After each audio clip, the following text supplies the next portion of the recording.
अस्सलाम वालेकुम दोस्तों, कैसे हो? मुझे उम्मीद है कि आप सब सही हो गए। आज जो हम बात करने वाले हैं काफ़ी ज़्यादा इंपॉर्टेंट जानकारी निकल के आ रही है कुवैत से। जैसे कि आपको मालूम है कुवैत के अंदर जो एक बड़ा हादसा हुआ था, जो क्या इंडियन काफ़ी ज़्यादा लोग ख़त्म हुए थे, कुछ हॉस्पिटल में एडमिट किए गए थे। तो उनके हवाले से एक बड़ी खबर आ रही है निकल के, और एक अच्छी खबर भी है और बुरी खबर भी है। दोनों खबरों के बारे में बात करेंगे और बात करेंगे गिरफ्तारी, चेकिंग और बिजली जो है काफ़ी ज़्यादा कट रही है कुवैत के अंदर, उसके हवाले से भी हम बात करेंगे। और भी बहुत सारी इंपॉर्टेंट जानकारियां हैं जो कि लोगों को गिरफ्तार किया जा रहा है, चाहे वो कहीं पर भी चेकिंग चल रहे हैं।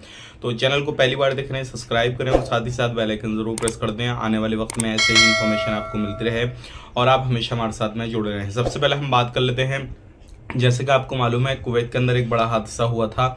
तो उसके अंदर बहुत सारे लोग, लगभग 60 से ज़्यादा लोग जो थे वो भर्ती किए गए थे, और बहुत सारे लोग ऐसे थे जो कि काफ़ी ज़्यादा जले थे, और बहुत सारे लोग ऐसे थे जो कि कम जले थे और जिनको हॉस्पिटल से छुट्टी दे दी गई है।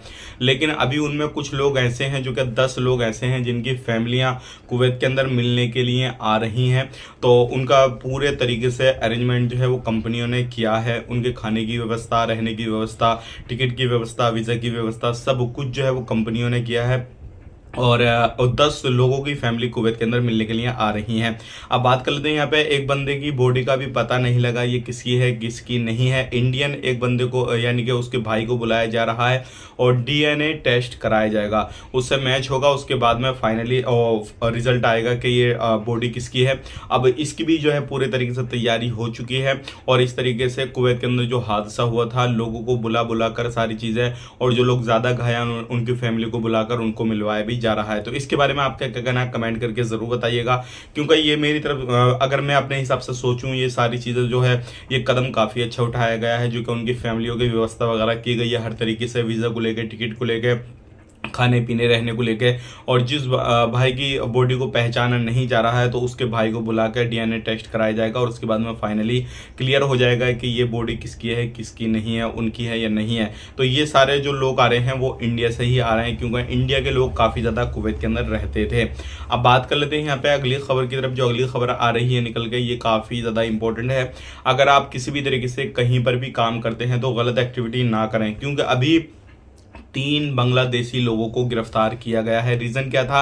उनमें से एक बंदा हॉस्पिटल के अंदर काम करता था, उसका रोजाना का शेड्यूल ये था कि जैसे ही वो हॉस्पिटल में काम करता था तो कुछ ना कुछ मेडिसिन वगैरह वो चुरा के, यानी कि पिन्नी में डाल के, अपने बैग वगैरह में डाल के लेके जाया करता था। और उसके बाद में जो उसके 2 रूममेट थे वो मिलके, और ये मिलके तीनों बंदे फार्मेसी वगैरह पे उस दवाई को सेल किया करते थे। तो इनको पकड़ा गया और तीनों को आगे कानूनी कार्रवाई के लिए भेजा गया है। और आगे से अपडेट अब यही आ रहा है कि इनको फिंगर करके हमेशा के लिए कुवैत से डिपोर्ट किया जाएगा। तो अगर आप कुवैत के अंदर रहते हैं तो इस तरीके की हरकत, इस तरीके की गलती बिल्कुल ना करें, नहीं तो आपको परेशानी हो जाएगी। बात कर लेते हैं यहाँ पे चेकिंग। आपको मालूम है हमेशा कुवैत के अंदर चलता रहता है। तो अभी जो है कुवैत के अंदर चेकिंग चला, जो रोड चेकिंग चला, जिसके अंदर 12 लोगों के ऊपर मुकदमे दर्ज थे, वो पकड़े गए। और लगभग 7 लोग ऐसे पकड़े गए जो कि नशे में कामकाज कर रहे थे, मतलब गाड़ी वगैरह चला रहे थे। और लगभग 47 लोग ऐसे पकड़े गए जो कि बिना लाइसेंस की गाड़ी घोड़ा चला रहे थे। तो अगर आप कुवैत के अंदर रहते हैं तो ये जो भी चीज़ें हो रही हैं ऐसी ना करें, क्योंकि अधिकतर जो रहता है इसमें वही लोग करते हैं जिनके पास में लाइसेंस वगैरह की परेशानी होती है, या फिर कुछ मुकदमे वगैरह लग जाते हैं, फिर भी वो कामकाज करते रहते हैं। तो उनको बिल्कुल फाइनल करें, नहीं तो आपको परेशानी हो जाएगी। बात कर लेते हैं यहाँ पे अगली खबर की तरफ। जो अगली खबर आ रही है निकल के, ये भी काफी ज्यादा इंपॉर्टेंट है। कुवैत के अंदर जैसे कि आपको मालूम है बिजली की अभी काफ़ी ज़्यादा कटौती की जा रही है, लेकिन इस चीज़ को लेकर गवर्नमेंट ने अपडेट दिया है कि आने वाले वक्त में अगर किसी भी तरीके से बिजली की कटौती होती है तो उसके लिए पूरे तरीके से बैकअप प्लान बना रखा है। और जैसे कि आपको मालूम है कुवैत के कुछ एरियो में खेती वगैरह भी होती है, और कुछ एरियो में गाय वगैरह का दूध भी जो है वो मशीनों से निकाला जाता है। तो उसके लिए गवर्नमेंट बिल्कुल पूरे तरीके से तैयार है। जनरेटर वगैरह सब जो है वो खड़े कर दिए हैं, और जैसे ही बिजली की अगर कमी पड़ती है तो तुरंत उस चीज़ को लागू किया जाएगा। और कुवैत गवर्नमेंट अब जो है सोलर पैनल की तरफ भी देख रही है कि इस तरीके से बिजली को बनाया जाए ताकि लोगों को परेशानी ना हो। आप कुवैत के अंदर कहाँ रहते हैं कमेंट करके बताइएगा, और क्या आपके एरिया में किसी भी तरीके से बिजली की कमी हुई है नहीं हुई है वो भी हमें कमेंट करके बताइएगा। क्योंकि बहुत सारे लोग ऐसे हैं जो कि बिजली की कमी की बिना पे परेशान रह रहे हैं, सारी चीज़ें हो रही हैं। तो इस तरीके से आप हमें कमेंट करके बता सकते हैं। अब बात कर लेते हैं यहाँ पे, जैसे कि आपको मालूम है जो कुछ एरिया ऐसे होते हैं जो क्या लोग कब्जा करके काम करना शुरू कर देते हैं। तो ऐसे ही कुछ एरियो में जो गवर्नमेंट की ज़मीन है उन पे जो कामकाज किए हुए हैं लोगों ने, उनको कुवैत गवर्नमेंट जो है ढा रही है, उनको उनकी दुकानों को और इस तरीके से जो उन्होंने टेंट वगैरह लगाए हुए हैं उनको गिरा रही है। तो आप अगर ऐसे जगह पे काम करते हैं तो सावधान हो जाएं, सतर्क हो जाएं, क्योंकि हो सकता है कि आपका टेंट भी, आपकी ज़मीन जो आपने काम किया हुआ जोड़ा हुआ है वो आपकी बारी भी आ जाए। बात कर लेते हैं यहाँ पे अगली खबर की तरफ। जो अगली खबर आ रही है निकल के, ये काफ़ी ज़्यादा इंपॉर्टेंट है। अगर आप कुवैत के अंदर रहते हैं तो कुछ चीज़ों पर आपने ध्यान देना बहुत ही ज़्यादा ज़रूरी है। सबसे पहली चीज़ क्या है, अगर आप कुवैत के अंदर रहते हैं तो आपका सिविल ID कार्ड जो है वो होना चाहिए। दूसरी बात यह है, जहाँ पे काम कर रहे हैं वहीं का एड्रेस होना चाहिए। यहाँ पे एक भाई ने सवाल किया था कि मेरा एड्रेस जो है वो चेंज है, तो क्या मैं दूसरी जगह पे अगर जाके काम करूँ कोई परेशानी आ गई तो नहीं, ये बता दीजिए।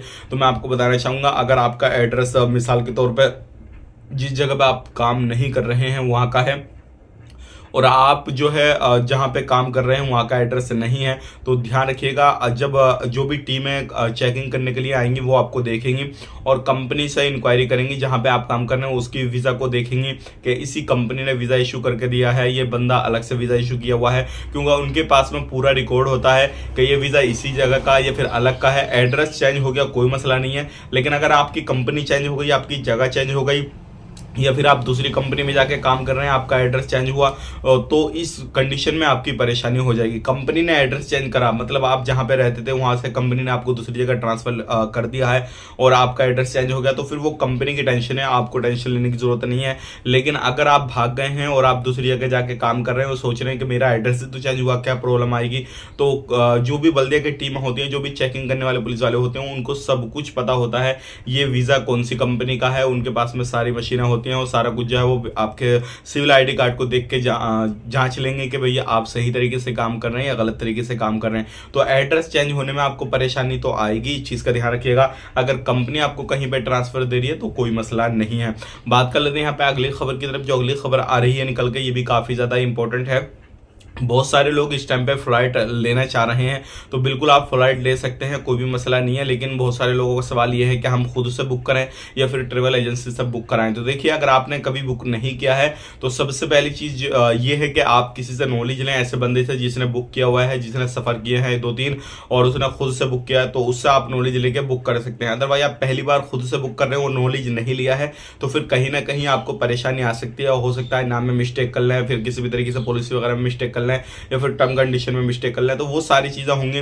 तो एक बार आप जरूर ये चीज़ को चेक कर लीजिएगा और वरना यूट्यूब पे आप सर्च कर दीजिएगा तो आपके पास में बहुत सारी वीडियो आ जाएंगी, कैसे बुक करना, किन किन चीज़ों का ध्यान रखना और किन किन बातों को इग्नोर करना, वो सारी चीज़ आपके सामने आ जाएंगी। तो ये थी आज की कुछ इंपॉर्टेंट जानकारी जो कि मैंने आप तक शेयर कर दी। वीडियो अच्छा लगा, वीडियो को लाइक कर दें, शेयर कर दें और ऐसे ही हमारे साथ में जुड़े रहें और जितना हो सके इस वीडियो को शेयर करें। अब अगर इस वीडियो को आप फेसबुक पेज पे देख रहे हैं तो फेसबुक पेज को भी फॉलो कर लें, मेरी आपसे रिक्वेस्ट है। आप अपना ख्याल रखें, अपनी फैमिली वालों का ख्याल रखें। Take care, bye bye.